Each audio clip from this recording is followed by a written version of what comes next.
Hello students, आज हम लोग कक्षा 12 में जो हम टॉपिक पढ़ रहे थे वैद्युत आवेश एवं क्षेत्र, ठीक है, उसमें क्या करेंगे। उसमें अगला जो टॉपिक है हमारा, एक समान वैद्युत क्षेत्र में रखे वैद्युत द्विध्रुव पर कार्यरत बल युग्म का आघूर्ण। इसका छोटा सा डेरिवेशन है, ठीक है, फार्मूला, तो उसके बारे में जानेंगे। देखिए, इसके जो है ये हमारा 8वां वीडियो होगा आपका, ठीक है। इसके बाद में जो ये टॉपिक चल रहा था वैद्युत आवेश एवं क्षेत्र, ठीक, इसके बाद में जो जितने भी मेन टॉपिक्स थे हमने आपको बता दिए, ठीक। तो आज जो है हमारा टॉपिक है एक समान वैद्युत क्षेत्र में रखे वैद्युत द्विध्रुव पर कार्यरत बल युग्म का आघूर्ण, ठीक है। बल युग्म माने क्या होता है? युग्म माने होता है जोड़ा, ठीक है, कि जो द्विध्रुव है, ठीक है, उस पर किस प्रकार से जो है बल युग्म के आघूर्ण को हम परिभाषित कर सकते हैं अगर कोई भी एक समान वैद्युत क्षेत्र है, ठीक है। समझ रहे हैं कि नहीं? तो ये हमारा जो है वैद्युत आवेश एवं क्षेत्र का जो है ये आखिरी वीडियो होगा, ठीक है। इसके बाद में जो एनसीईआरटी बेस्ड क्वेश्चंस होंगे उसको जो है हम यहाँ पर सॉल्व करेंगे, 5-5 करके या 6-6 करके इसको जो है सॉल्व करेंगे, ठीक है, ओके। तो अगर आप लोग चैनल पर नए हैं तो चैनल को सब्सक्राइब अवश्य करें, ठीक, और बेल आइकन दबाएं और लाइक का बटन इधर होगा वो ज़रूर प्रेस करें, ठीक है। देखिए, सबसे पहले क्या है इसमें, एक समान वैद्युत क्षेत्र, ठीक। तो इसका निर्माण कैसे करते हैं? देखिए, फिगर हमने कैसे बनाया, ये जो है हमारा एक समान कोई वैद्युत क्षेत्र है, ठीक। और हमने क्या किया, इसमें किसी कोण पर, मान लिया थीटा कोण पर, जो इसका झुकाव कोण है थीटा, ये वैद्युत जो क्षेत्र है उससे थीटा कोण झुकाव पर एक वैद्युत द्विध्रुव रखा, ठीक। ये तुम्हारा है वैद्युत द्विध्रुव, ठीक है। इसका एक सिरा ए, दूसरा सिरा बी, जिसके एक सिरे पर प्लस क्यू, दूसरे सिरे पर माइनस क्यू बताया था। इसकी अल्प लंबाई 2l, थीटा कोण पर झुकाव है, ठीक है। इसके दो सिरों पर, ठीक है, दो सिरे कौन से, ए और बी, ठीक है, उस पर बराबर परंतु विपरीत दिशाओं में बल कार्य करेंगे, ठीक है। अब देखिए, सबसे पहले क्या जानते हैं इसमें एक डिफिनेशन आती है प्रत्यानयन बल युग्म, ठीक है, उसके बारे में जानते हैं। प्रत्यानयन बल युग्म, ठीक है। प्रत्यानयन बल युग्म कैसे, इसको हम डिफाइन करेंगे, ठीक, समझिएगा, ठीक। प्रत्यानयन बल युग्म के बारे में, ठीक, सुनिएगा। प्रत्यानयन बल युग्म जो होगा, ठीक है, कि जब किसी वैद्युत द्विध्रुव को एक समान वैद्युत क्षेत्र में किसी कोण पर रखते हैं, ठीक है, किसी कोण पर रखते हैं, तो उसके दोनों आवेशों पर बराबर व विपरीत दिशाओं में वैद्युत बल कार्य करते हैं। इन बलों की क्रियाएं रेखाएं भिन्न भिन्न होती हैं, अतः ये मिलकर एक बल युग्म का निर्माण करते हैं। यह बल युग्म वैद्युत द्विध्रुव को घुमाकर वैद्युत क्षेत्र की दिशा में संरेखित करने का प्रयत्न करता है। इसे ही प्रत्यानयन बल युग्म कहते हैं, ठीक है। देखिएगा, इसमें क्या करते हैं कि एक जो है वैद्युत, कोई माना गया कोई एक वैद्युत द्विध्रुव है, ठीक, और उसके जो है दो सिरों पर, ठीक है, दो सिरों पर बराबर एवं विपरीत दिशाओं में कोई बल कार्य करते हैं, दोनों आवेशों पर जो है कोई बल कार्य कर रहे हैं, ठीक है। और ये जो बल युग्म होगा ये क्या करता है, द्विध्रुव को एक ऐसी प्रवृत्ति रखता है कि इसको वैद्युत क्षेत्र की दिशा में ले आने का प्रयत्न करता है, ठीक है। तो ये जो बल युग्म होंगे, ठीक है, वो क्या कहलाते हैं, प्रत्यानयन बल युग्म, ठीक। समझ रहे हैं कि नहीं, कि माना कोई एक वैद्युत द्विध्रुव है, ठीक है, जिसके दोनों आवेशों पर, ठीक है, जिसके दोनों आवेशों बराबर है एवं विपरीत दिशाओं में क्या है, एक बल युग्म कार्य करता है, ठीक है। और ये किसी कोण पर झुका होता है, ठीक है। ये जो वैद्युत द्विध्रुव, इसी के बारे में लिखना है, ठीक है।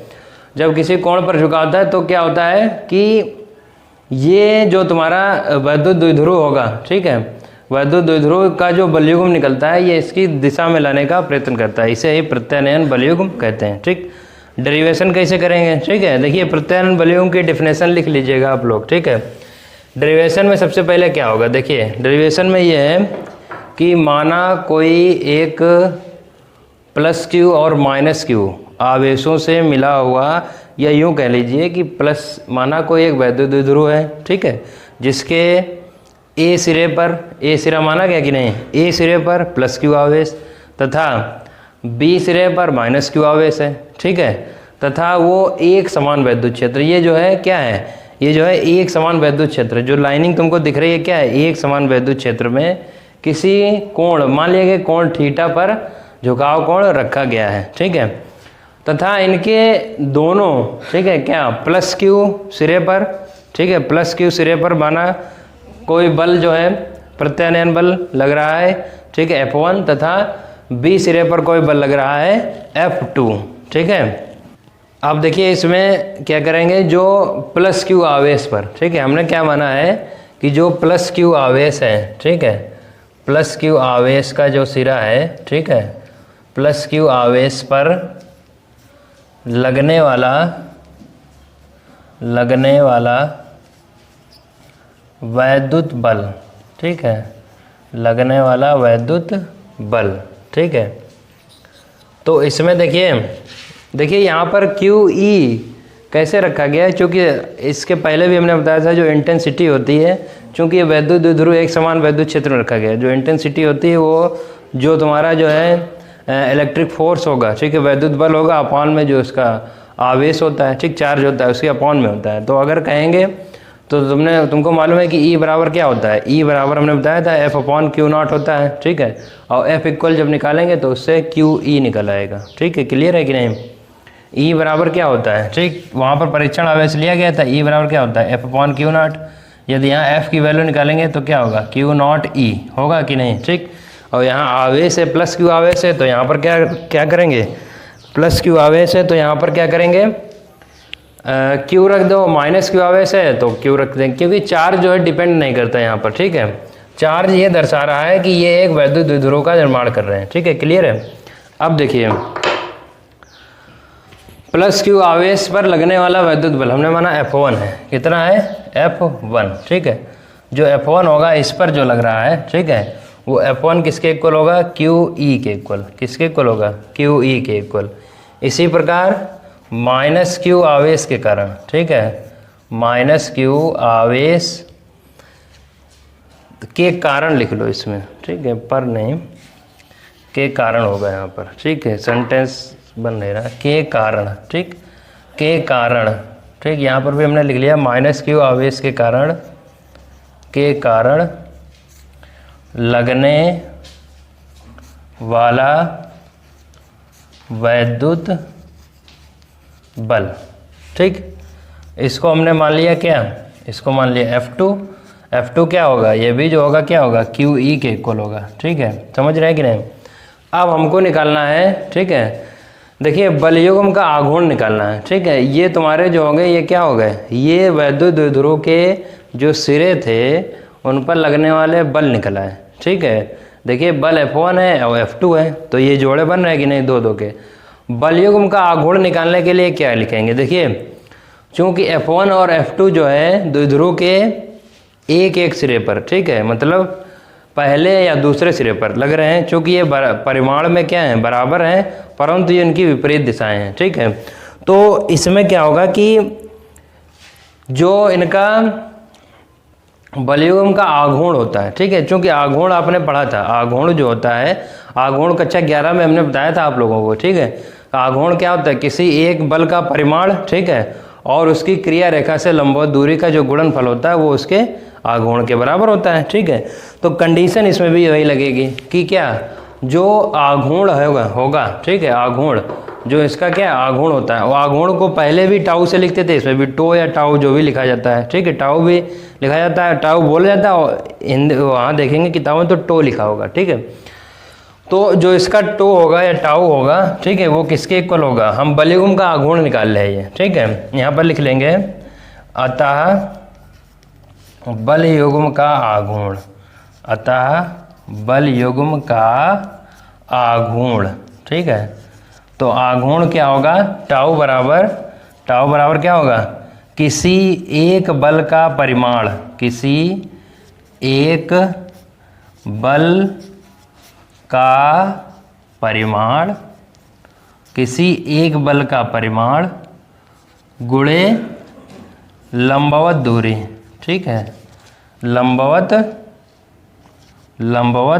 दूरी, ठीक।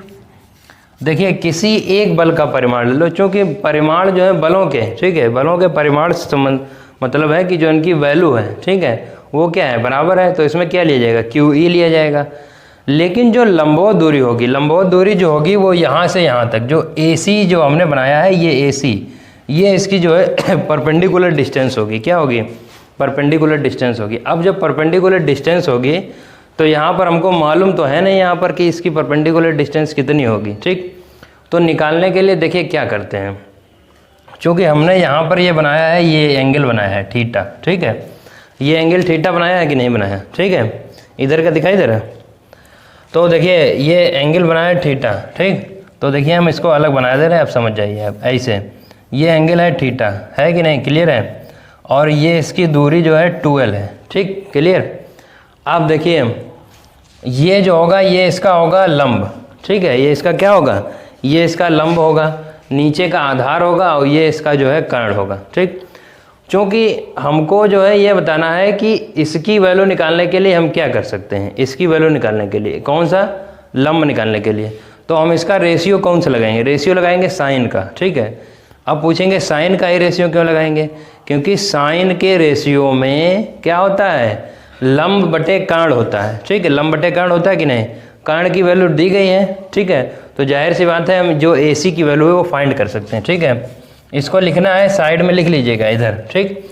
यहाँ से लिखेंगे जो ट्रायंगल बन रहा है, राइट एंगल ट्रायंगल, ठीक है। तो राइट एंगल ट्रायंगल कौन सा बना है, ट्रायंगल ABC, ठीक है। इसमें अनुपात किसका लगाएंगे, साइन थीटा का। तो साइन थीटा बराबर क्या होता है, लंब क्या है, AC अपॉन में क्या होगा, AB, ठीक है।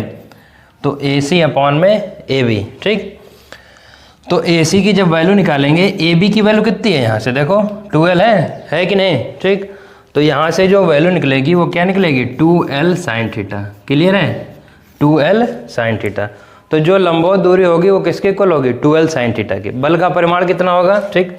तो जाहिर सी बात है क्या लिखेंगे, टाउ बराबर क्या लिखेंगे, QE into 2l sine theta, ठीक, क्लियर है। अब देखिए यहाँ से हमने एक चीज़ और बताया था, तुमको क्या बताया था कि वैद्युत द्विध्रुव का आघूर्ण, वैद्युत द्विध्रुव का आघूर्ण जो होता है P, वो किसके इक्वल होता है, Q इंटू 2l के इक्वल होता है कि नहीं, होता है। यहाँ से देखिए Q मिला और क्या मिला, 2l मिला, ये किसके इक्वल हो जाएगा, P के इक्वल, ठीक है। ये द्विध्रुव का आघूर्ण होता है, ठीक है। ये टाउ जो है ये बलाघूर्ण है, ठीक है, ये क्या है, बलाघूर्ण, वो द्विध्रुव का आघूर्ण था, क्लियर है। अब देखिए यहाँ से जब लिखेंगे तो क्या लिखेंगे, PE साइन थीटा, ठीक है। तो ये जो तुम्हारा हो गया, ये तुम्हारा, ये किसका हो गया बताइए, ये बल युग्म का आघूर्ण का जो सूत्र निकल आया, यदि कोई द्विध्रुव जो है एक समान वैद्युत क्षेत्र में स्थित है, किसी कोण पर स्थित है, किसी झुकाव कोण पर भी अगर पूछा जाता है, तो ये जो है उसका सूत्र हो गया टाउ बराबर PE साइन थीटा। अब देखिए अगला जो है, अगर जो है हम ये कहें कि इसका मात्रक, क्या कहेंगे, मात्रक, तो मात्रक तुमको मालूम है कि न्यूटन मीटर होता है, क्या होता है, न्यूटन मीटर, ठीक। अब देखिए न्यूटन मीटर होता है, ठीक, इसका मात्रक क्या लिखेंगे, न्यूटन और मीटर, ठीक। अब देखिए इसमें कुछ कंडीशन है, वो अभी आपको बता रहे हैं, ठीक है। अब देखिए यहाँ पर तुम्हारा क्या निकला था, टाउ बराबर PE साइन थीटा, ठीक है। देखिए इसमें कुछ कंडीशंस होती हैं। कंडीशन में क्या होगा कि अगर वैद्युत द्विध्रुव क्षेत्र के वैद्युत क्षेत्र के समांतर हो जाए, ठीक है, वैद्युत द्विध्रुव क्षेत्र के लंबवत हो जाए, ठीक है, तो उस कंडीशन में क्या हो जाएगा, ठीक है। बस बहुत बेसिक सी चीज़ें हैं, ठीक है। तो अभी देखिए इसमें थोड़ा और इसका वेक्टर फॉर्म अगर लिखा जाए, क्या इसका अगर वेक्टर फॉर्म लिखा जाए, तो वेक्टर फॉर्म के लिए क्या करते हैं, वेक्टर फॉर्म याद रखना, जो वेक्टर क्वांटिटी होगी, ठीक है, उस पर जो है वेक्टर का साइन लगा देते हैं, अर्थात तीर का चिन्ह। तो इसमें जो टाउ PE ये तीनों क्या हैं, ये वेक्टर क्वांटिटी हैं, ठीक है, अर्थात सदिश राशियाँ हैं। तो ये जो हो जाएगा टाउ इंटू P और क्रॉस E। तो ये जो हो गया, ये इसका क्या हो गया, वेक्टर फॉर्म हो गया। अब कंडीशन देख लीजिए, ठीक है। तो कंडीशंस में क्या होगा, कंडीशंस में देखिए, कंडीशंस में क्या है कि जब वैद्युत द्विध्रुव, ठीक, जब वैद्युत द्विध्रुव क्षेत्र के समांतर हो, ठीक है, क्षेत्र के समांतर एवं समान दिशा में हो, ये भी कहेंगे क्षेत्र के समांतर एवं समान दिशा में हो।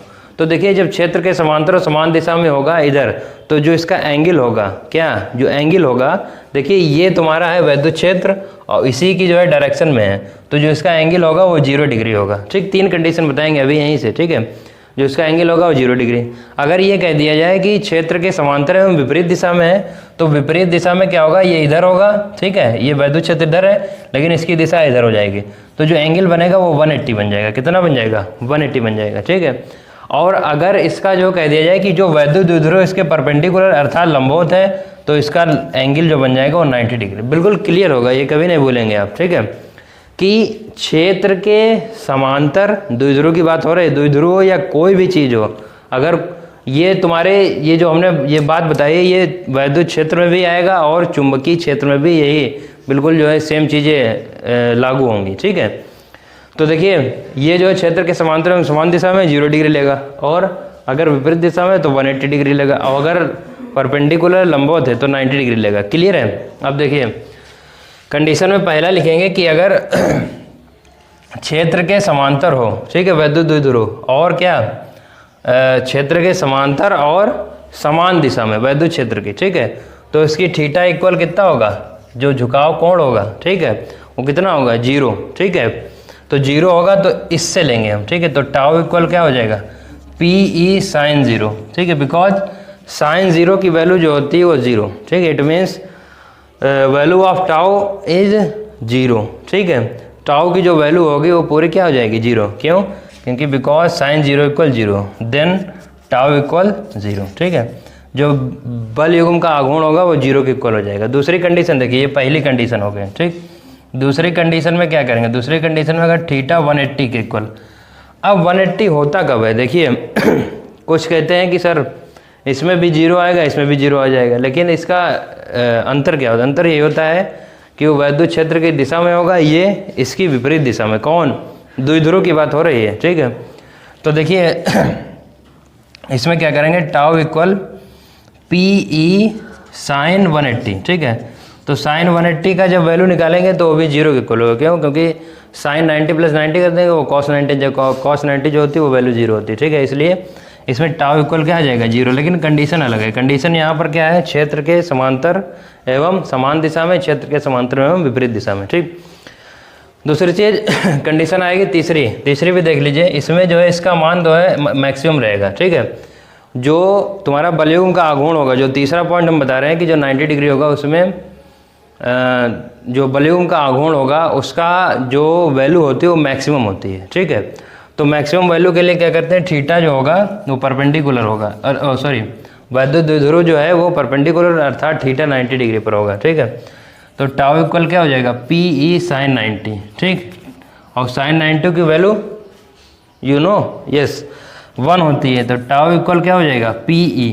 और इस कंडीशन में जो टाउ की वैल्यू होगी वो क्या होगी, मैक्सिमम। ठीक है, अधिकतम। अब देखिए बाकी के जो टॉपिक्स हैं बुक से रिवाइज करिए। हालांकि इसमें हमने कोई भी टॉपिक नहीं छोड़ा है। ठीक है, जो यहाँ पर वीडियो के माध्यम से जितना बताया जा सकता है उतना हमने आप लोगों को बताया है। ठीक है, बेहतर बताने का कोशिश किया है। और अगर इसमें कोई भी टॉपिक ना समझ में आए, ठीक है, ये क्लियर हो गया, पूरा चैप्टर जो है फिनिश है। इसको जो है दोबारा एक वीडियो फिर से बना सकते हैं जो आप लोगों को समझ आए, ये आप लोग कमेंट बॉक्स में बताएंगे। Thank you.